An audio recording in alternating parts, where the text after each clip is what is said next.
बहू नौकरी नहीं करेगी।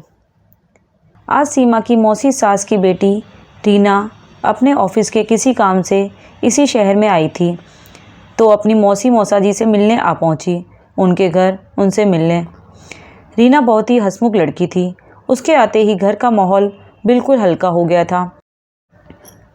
पर सीमा ये महसूस कर रही थी कि जब से रीना आई है वो सीमा के हर काम को, उसके बैठने उठने के तरीके को बहुत ध्यान से देख रही है, जिससे सीमा अपने आप को बहुत असहज महसूस कर रही थी।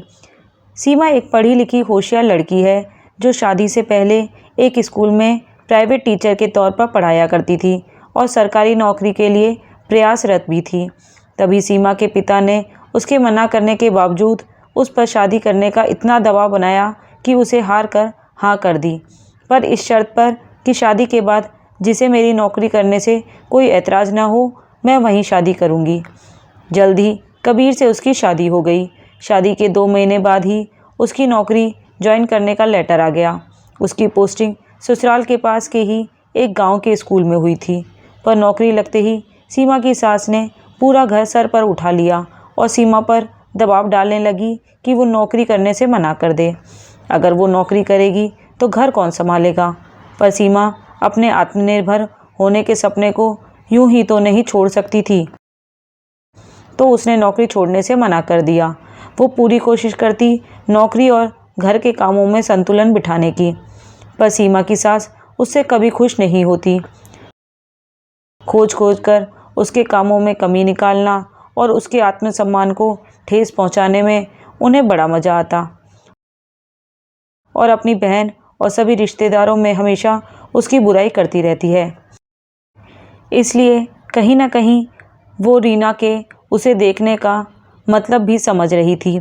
जब रीना का उसे यूं देखना कुछ ज़्यादा ही परेशान करने लगा तो उसने सीधे से जाकर पूछ ही लिया, क्या बात है रीना, तुम जब से आई हो मुझे और मेरे कामों को बड़े गौर से देख रही हो और बार बार अपनी मौसी से कुछ कह भी रही हो।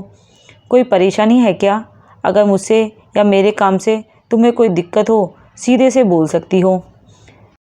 रीना सीमा के सामने से यूँ पूछने से पहले तो थोड़ा सा घबरा सी गई और ऐसा कुछ नहीं है भाभी बोलकर बात को ख़त्म करने की कोशिश की, पर सीमा के सीधे और सपाट लहजे में फिर से पूछने पर उसे मजबूर होकर बोलना ही पड़ा।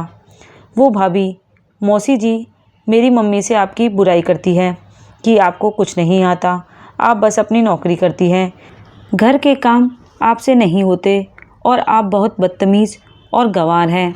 और तो और मौसी जी ने बताया है कि आप उन्हें जवाब भी देती हैं। पर जब मैं यहाँ आई और आपके काम और बात करने के तरीके को देख मैं तो अचंभित हो गई। आप तो अपनी नौकरी के साथ घर भी कितने अच्छे से संभालती हैं। तो वही मैं मौसी जी से बोल रही थी कि भाभी तो इतनी अच्छी हैं, आप मेरी मम्मी से उनकी बुराई क्यों करती हैं? भाभी आप इतनी अच्छी हैं तो मौसी जी आपको गंवार क्यों कहती हैं? रीना के इस सवाल पर सीमा मुस्कुराते हुए बोली, मैं अपने लिए बोलती हूँ इसलिए गंवार हूँ। तुम्हें पता है रीना, एक दिन भी ऐसा नहीं होता जब मम्मी जी मुझे उनकी बात न मानने का ताना ना मारती हूँ। बात बात पे मेरे माँ पापा को बुरा भला कहती हैं।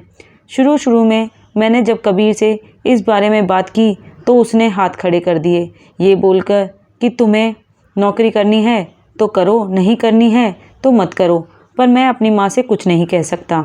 ऐसे में मैं क्या करती? मम्मी जी को खुश रखने के लिए मैं अपनी नौकरी तो नहीं छोड़ सकती। रीना, नौकरी तो तुम भी करती हो, तो तुम्हारी नौकरी करने में मम्मी जी इतनी खुश हैं, तो मेरी नौकरी करने में इतना गुस्सा क्यों? सीमा की बात सुन रीना बोली, सही बोल रही हैं भाभी आप, अपने लिए बोलना अगर हमें गंवार बनाता है तो हम गंवार ही सही। अगर आपकी जगह मैं होती तो शायद मैं भी यही करती। मैं घर जाकर अपनी मम्मी को ये बात ज़रूर बताऊंगी। वो तो आपके बारे में बहुत गलत सोचती हैं।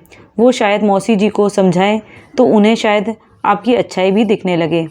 अपनी सास के विचार बदलने की बात सुनकर सीमा की आंखों से 2 आंसू निकलकर गाल पर लुढ़क गए, क्योंकि वह जानती थी कि उसके लिए उनके विचार कभी नहीं बदलेंगे।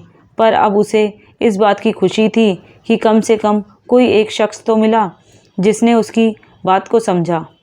दोस्तों, जब एक बहू नौकरी करती है तो घर वाले उसका साथ देने की जगह उसमें कमियां निकालने लगते हैं, और जब घर की बेटी या बेटा नौकरी करते हैं तो उन्हें सर आंखों पर बिठाया जाता है।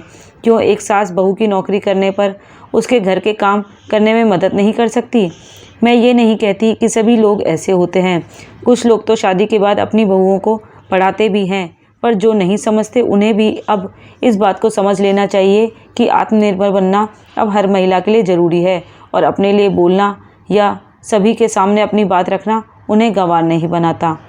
धन्यवाद दोस्तों। अगर आपको मेरी ये कहानी पसंद आती है तो लाइक शेयर ज़रूर कीजिएगा और चैनल को भी सब्सक्राइब कर लीजिएगा। मैं मिलती हूँ अपने अगले वीडियो में। तब तक के लिए टेक केयर, बाय बाय।